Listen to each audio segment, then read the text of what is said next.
شروع اللہ کا نام لے کر جو بڑا مہربان نہایت رحم والا ہے۔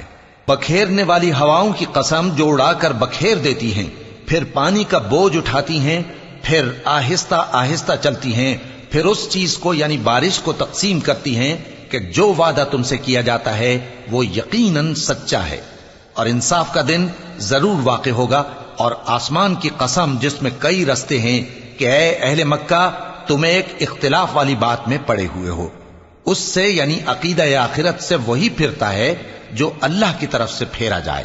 اٹکل دوڑانے والے ہلاک ہوں جو بے خبری میں بھولے ہوئے ہیں، پوچھتے ہیں کہ جزا کا دن کب ہوگا؟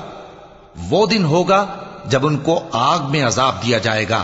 اب اپنی شرارت کا مزہ چکھو، یہ وہی ہے جس کے لیے تم جلدی مچایا کرتے تھے۔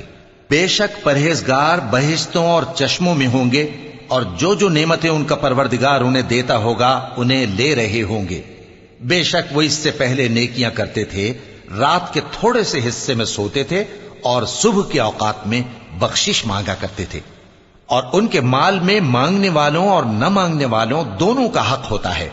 اور یقین کرنے والوں کے لیے زمین میں بہت سی نشانیاں ہیں اور خود تمہاری جانوں میں، تو کیا تم دیکھتے نہیں؟ اور تمہارا رزق اور جس چیز کا تم سے وعدہ کیا جاتا ہے آسمان میں ہے، تو آسمان اور زمین کے مالک کی قسم یہ اسی طرح قابل یقین ہے جس طرح تم بات کرتے ہو۔ اے نبی، کیا تمہارے پاس ابراہیم کے معزز مہمانوں کی خبر پہنچی ہے؟ جب وہ ان کے پاس آئے تو سلام کہا، انہوں نے بھی جواب میں سلام کہا۔ دیکھا تو ایسے لوگ کہ نہ جان نہ پہچان۔ پھر وہ اپنے گھر جا کر ایک بھنا ہوا موٹا بچڑا لائے اور کھانے کے لیے ان کے آگے رکھ دیا۔ کہنے لگے کہ آپ تناول کیوں نہیں فرماتے؟ اور ان سے خوف محسوس کیا۔ انہوں نے کہا کہ خوف نہ کیجے، اور ان کو ایک دانش مند لڑکے کی بشارت سنائی۔ تو ابراہیم کی بیوی چلاتی آئیں اور اپنا منہ پیٹ کر کہنے لگیں کہ ایک تو میں بڑھیا، اوپر سے بانجھ۔ انہوں نے کہا تمہارے پروردگار نے یوں ہی فرمایا ہے، وہ بے شک صاحب حکمت ہے، خبردار ہے۔ ابراہیم نے کہا کہ فرشتوں، اب تمہارا اصل کام کیا ہے؟ انہوں نے کہا کہ ہم گناہگاروں کی طرف بھیجے گئے ہیں تاکہ ان پر گارے کی پتھریاں برسائیں جن پر حد سے بڑھ جانے والوں کے لیے تمہارے پروردگار کے ہاں سے نشان کر دیے گئے ہیں۔ پس وہاں جتنے مومن تھے ان کو ہم نے نکال لیا، پھر اس بستی میں ہم نے ایک گھر کے سوا مسلمانوں کا کوئی گھر نہ پایا، اور جو لوگ عذاب علیم سے ڈرتے ہیں ان کے لیے ہم نے وہاں نشانی چھوڑ دی۔ اور موسیٰ کے حال میں بھی نشانی ہے، جب ہم نے ان کو فرعون کی طرف کھلا ہوا معجزہ دے کر بھیجا تو اس نے اپنی قوت کے گھمنڈ پر منہ موڑ لیا اور کہنے لگا یہ تو جادوگر ہے یا دیوانہ۔